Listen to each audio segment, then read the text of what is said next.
Puji Tuhan, selamat pagi, selamat kita bertemu walaupun cuaca di luar itu hujan, tapi oleh pertolongan Tuhan kita semua dalam keadaan tubuh yang sehat, tubuh yang diberkati oleh Tuhan. Puji Tuhan, pagi hari ini saya rindu kita akan membaca Alkitab kita di dalam Yesaya 14 ayat yang ke-12. Kita bangkit berdiri untuk menghormati firman-Nya. Kita baca ini secara bersama-sama dengan hitungan 1 sampai yang ketiga. Sekali lagi Yesaya 14 ayat 12. 1, 2, 3. Wah, engkau sudah jatuh dari langit, hai bintang timur, putra fajar, engkau sudah dipecahkan dan jatuh ke bumi, hai yang mengalahkan bangsa-bangsa. Semua berkata amin. Amin. Silakan duduk kembali. Saudara yang dikasihi Tuhan, kami akan berikan topik, atau saya akan berikan topik asal mula dosa. Sekali lagi topiknya asal mula dosa. Kalau minggu kemarin kita sudah berbicara tentang dosa, yaitu dosa melanggar perintah Allah atau tindakan yang melanggar norma atau aturan yang telah ditetapkan oleh Tuhan, atau melanggar setiap wahyu Tuhan yang Tuhan berikan kepada kita sebagai umat manusia untuk menjadi pegangan dan pedoman di dalam hidup kita dan di dalam berjemaah. Alkitab menerangkan saat ini, yaitu dosa asalnya dari satu makhluk, di mana makhluk ini diciptakan oleh Allah dengan kehendak bebas. Seperti kita manusia diciptakan dengan kehendak bebas. Kita bisa memilih apa saja. Kita bukan diciptakan seperti robot yang diprogram kepada satu tujuan untuk mengiringi dan melayani Tuhan. Tetapi kita diciptakan dengan kehendak bebas. Begitu juga dengan malaikat. Dia memiliki kehendak bebas. Dan dosa asalnya dari satu makhluk yang mempunyai kehendak bebas ini, yaitu iblis. Pada mulanya Alkitab menjelaskan bahwa malaikat itu yang diciptakan oleh Tuhan dan yang sudah memilih jalannya sendiri.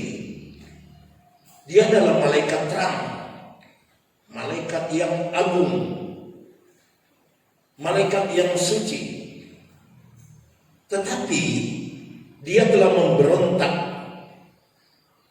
serta mendurhaka kepada Tuhan atau kepada Allah itu sendiri. Jadi saudara, iblis ini, yaitu malaikat yang suci dan mulia agung ini, yang kemudian tidak mengikuti kehendak Allah, dia menyalahgunakan kebebasan yang diberikan kepada dia, dan kemudian dia disebut iblis. Dan dosa dari iblis ini, yaitu kesombongan. Jadi berasal dari iblis atau berasal dari kehendak iblis itu. Kita sudah membaca ayat tadi Yesaya 14 ayat 12, tapi kita akan membaca dan kita akan melihat sampai ayat 17. Ini gambaran sedikit tentang iblis atau tentang malaikat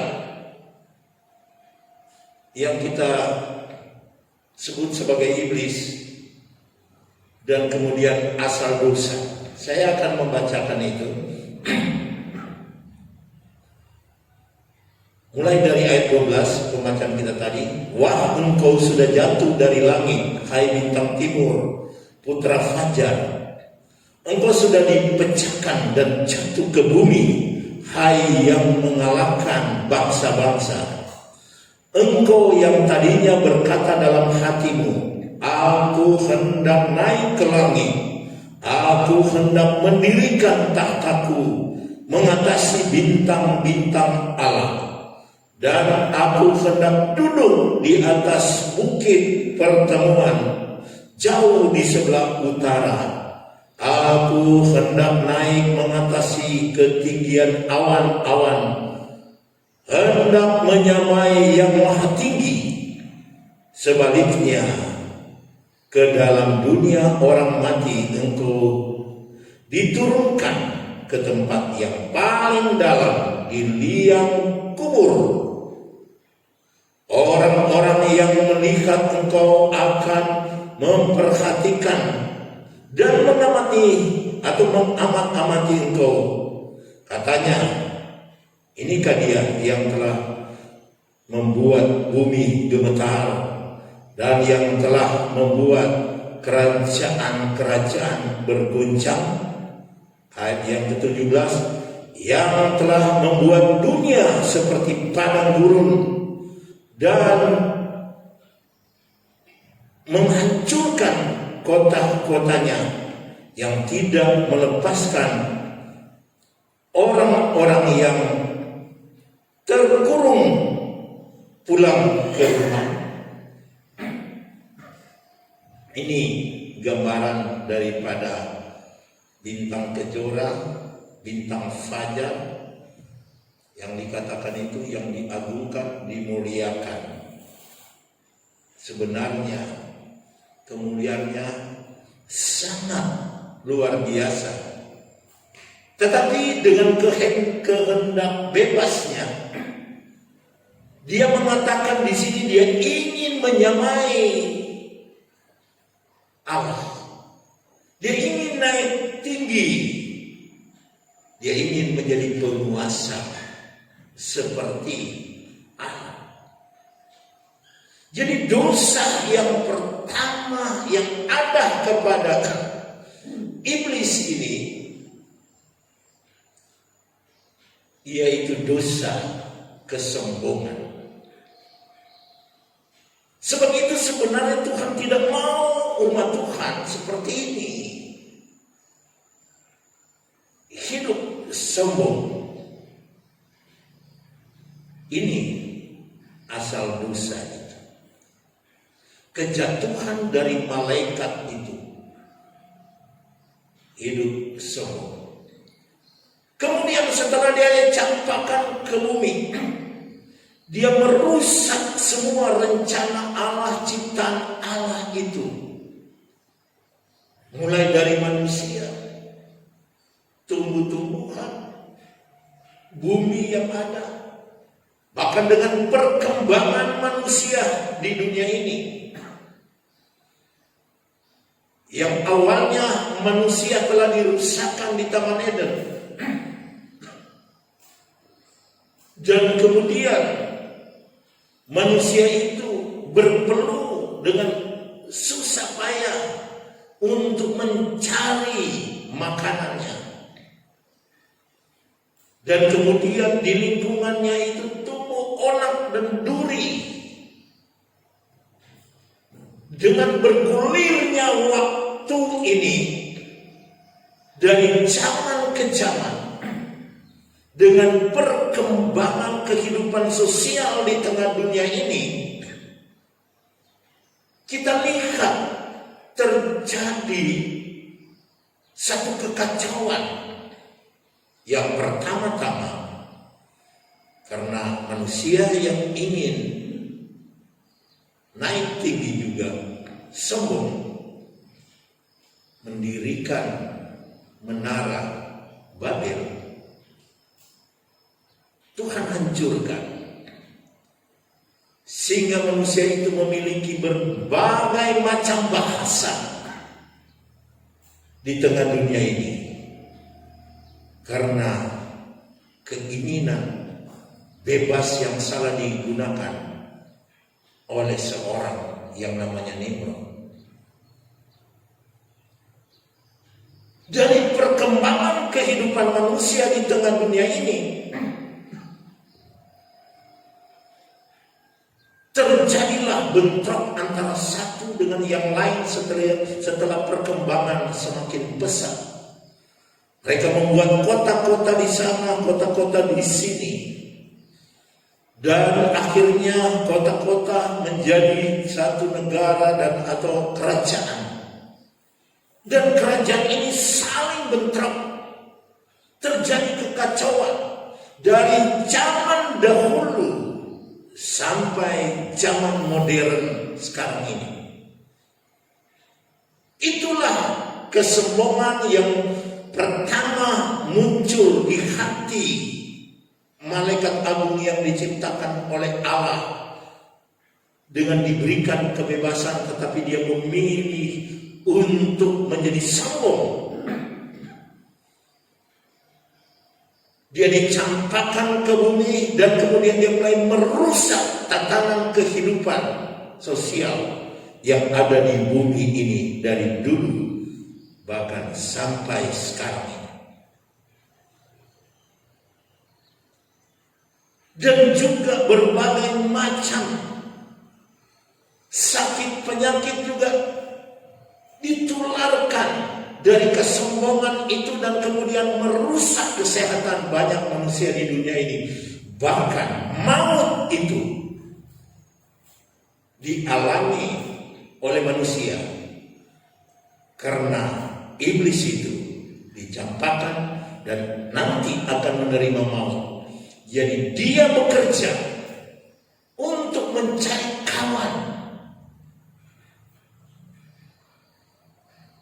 supaya kawan-kawannya itu, yaitu manusia yang mau berpihak kepadanya,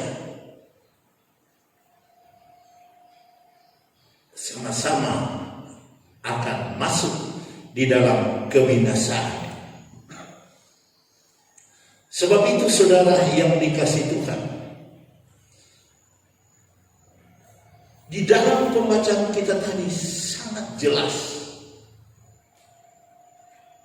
Aku hendak menyamai atau naik tinggi, menyamai yang maha tinggi. Di dalam ayat 14 dikatakan itu. Aku hendak naik mengatasi ketinggian awan-awan. Lihat sifatnya. Hendak menyamai yang maha tinggi. Aku hendak naik ke awan-awan. Hendak menyamai yang maha tinggi. Kesombongan inilah yang telah merusak bumi ini yang diciptakan dengan baik. Perhatikan, Tuhan menciptakan bumi hari pertama dan sampai selesai. Diciptakannya dengan baik dan dia memberkati hari-hari itu. Iblis yang sombong ini dengan kehendak bebasnya dia memilih untuk melawan Tuhan, merusak ciptaan Tuhan tersebut. Kita bandingkan dengan 2 Tesalonika 2 ayat 4 dikatakan begini, yaitu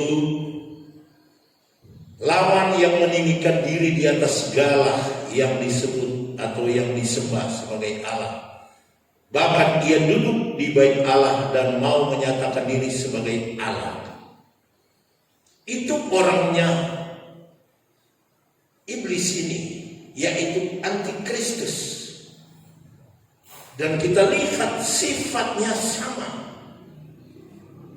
karakternya sama, memiliki kesombongan.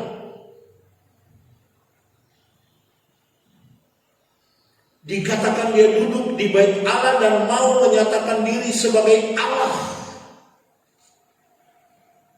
Sama sifatnya dengan iblis tersebut yang dicampakkan ke bumi. Jadi Paulus berbicara kepada jemaat Tesalonika tentang di mana seorang akan muncul. Dia bercerita tentang antikristus itu yang sifatnya sombong. Jadi mungkin orang pikir, mana dosa yang besar? Orang yang membunuh atau orang yang sombong? Ingat, asal dosa itu dari kesombongan. Orang membunuh, dia memiliki sifat sombong. Dia tidak mau dikalahkan. Jadi dengan sifat yang sombong itu, yang dia miliki, dia mengintimidasi seseorang sampai bisa-bisa terjadi pembunuhan. Dan kejadian-kejadian yang kita lihat, pembunuhan ini hasil dari sifat iblis yang sombong. Perpecahan gereja, perpecahan negara, kerajaan, itu hasil daripada taburan iblis supaya seseorang yang ada di dalam kelompok itu menjadi sombong, tidak mau merendahkan diri, mempertahankan gengsinya. Jadilah pertengkaran dan diakhiri dengan perpecahan. Jadi sekali lagi, peristiwa-peristiwa yang terjadi di dunia ini, kekacauan, perpecahan, peperangan terjadi karena kesombongan seseorang. Sebab itu saudara yang dikasihi Tuhan, jagalah hati kita. Jaga baik-baik hati kita, supaya jangan ada bibit-bibit kesombongan yang kemudian bibit ini bertumbuh atau bertunas, berbuah, yang dimana buah itu akan merusak kehidupan kita sendiri, merusak kehidupan banyak orang. Jadi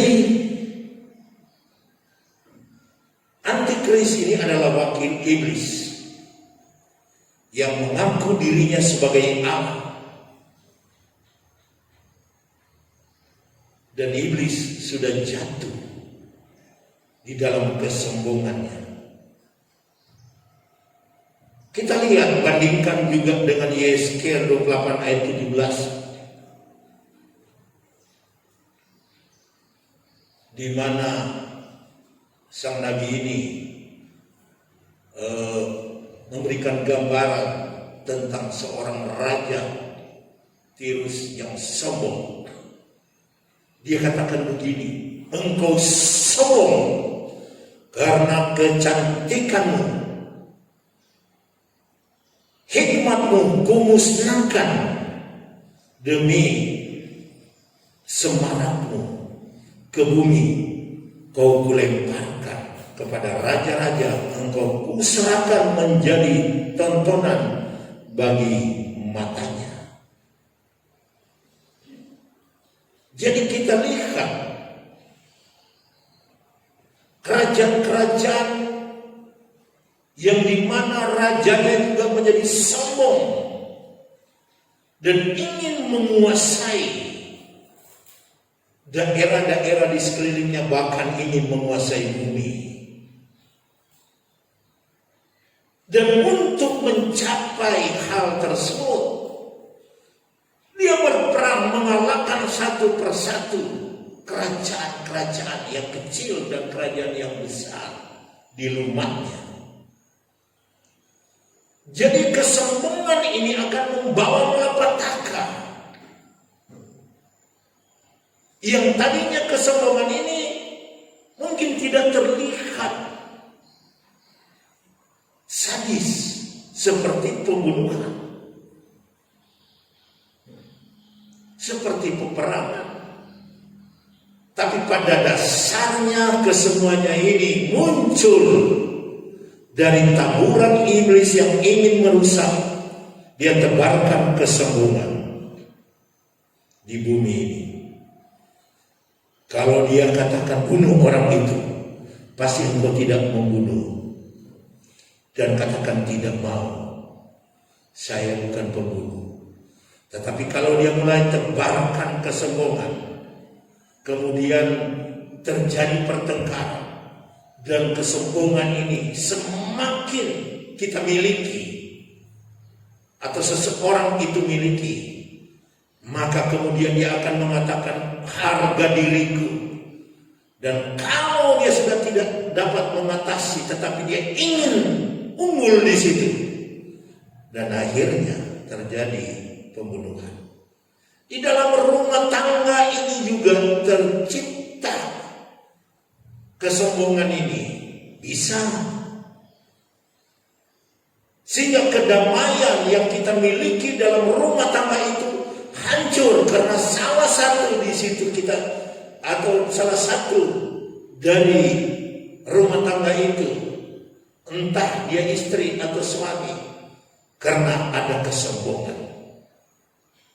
Ataupun dua-dua ada kesombongan, tidak ada yang mau ngalah antara istri dan suami, saling mempertahankan gengsi, saling mempertahankan kebenaran diri sendiri.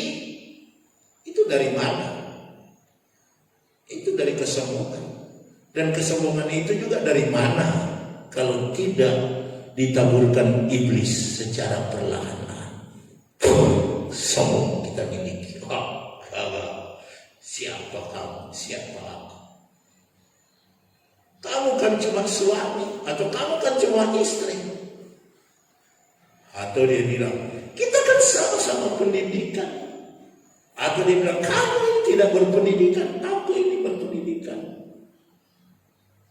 Gengsi. Dari mana gengsi itu kalau tidak dari kesombongan? Tidak terasa taburan kesombongan itu, saudara. Sebab itu, hati-hatilah kalau kita sudah mulai ada kesombongan, keangkuhan diri. Minta Tuhan tolong lenyapkan kesombongan ini. Apalagi kalau di dalam rumah tangga dan gereja perhimpunan kita, ini sangat berbahaya. Sangat berbahaya. Itu akan menghancurkan rumah tangga saudara. Bahkan pribadi saudara juga akan hancur. Karena kita lihat apa yang dikatakan oleh Nabi Yesaya, engkau sombong karena kecantikan, hikmatmu akan kumusnahkan demi semarakmu. Tuhan kejam, dia sombong, hikmatnya akan dimusnahkan oleh Tuhan, dan dia akan dilemparkan ke bumi atau dihancurkan oleh Tuhan. Tuhan tidak senang kesombongan itu ada dalam kehidupan kita. Saudara yang dikasih Tuhan, bintang timur, yaitu iblis atau Lucifer, telah menyalahi kehendak bebas yang diberikan oleh Allah kepada dia, dan dia mau memberontak menjadi seperti Allah, bahkan mengatasi ketinggian Allah, kemahakuasaan Allah. Tetapi saudara yang dikasihi Tuhan, dengan sifat ini, maka dia dicampakkan. Dan kesombongannya itu, firman Tuhan katakan, itu adalah dosa. Iblis telah berbuat dosa, ditebarkan kepada manusia, manusia telah berbuat dosa. Jadi sekali lagi, asal mula dosa itu dari iblis yang sudah diciptakan oleh Tuhan untuk melayani Tuhan, tetapi dia ingin menyamai, ingin naik tinggi, mengatasi kebesaran Allah. Dia berdosa. Sebab itu saudara, di hari-hari ini, mari kita jaga hati kita.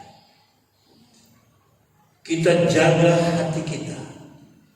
Kita tutup hati kita baik-baik dengan kebenaran firman Allah, supaya iblis tidak masuk dan menebarkan kesombongan yang akan menghancurkan kehidupan kita, keluarga kita, jemaat kita, kota kita, negara kita, bahkan seluruh dunia ini.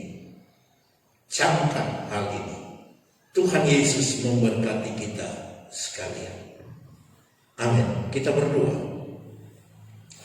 Bapa di surga, Bapa yang kami kenal di dalam nama Tuhan Yesus Kristus, di mana pada kesempatan yang indah ini, kami seberapa umat-umat-Mu, walaupun cuaca di luar tidak mendukung untuk kehadiran kami, namun kami sudah berusaha untuk datang memuji memuliakan Tuhan. Dan kami sudah mendengarkan berita firman Tuhan tentang asal dosa, yang dimana dosa itu sudah merambat ke seluruh dunia ini, mempengaruhi hati manusia, yang menyebabkan kehancuran di dunia ini karena kesombongan. Tuhan, marilah Tuhan selalu ada dalam hidup kami, memperingatkan kami supaya hati kami ini tertutup dengan kebenaran firman-Mu, sehingga kuasa iblis tersebut tidak dapat masuk dan kemudian menaburkan kesombongan di dalam hati kami umat Tuhan. Tetapi biarlah kami ini penuh dengan kerendahan hati, sebagaimana Engkau yang rela datang ke dunia ini merendahkan diri, bahkan rela mati di kayu salib untuk menebus dosa kami, menebus kesombongan kami, menebus maut yang kami akan masuk ke situ. Tapi Tuhan bebaskan kami dengan Engkau merendahkan diri dan rela berkorban di atas kayu salib. Terima kasih Bapa buat pengorbanan Tuhan dalam hidup kami. Terima kasih. Oleh sebab itu, kehidupan kami selanjutnya kami serahkan ke dalam tangan Tuhan. Biarlah kami melangkah dan berjalan, walaupun dengan kehendak bebas kami akan memilih kebenaran firman. Kami akan taati supaya kami tidak melanggar dan kami disebut orang yang melanggar dan berbuat dosa terhadap Tuhan. Ajar kami untuk taat melakukan kebenaran firman, yang tentunya dengan kuasa Roh Kudus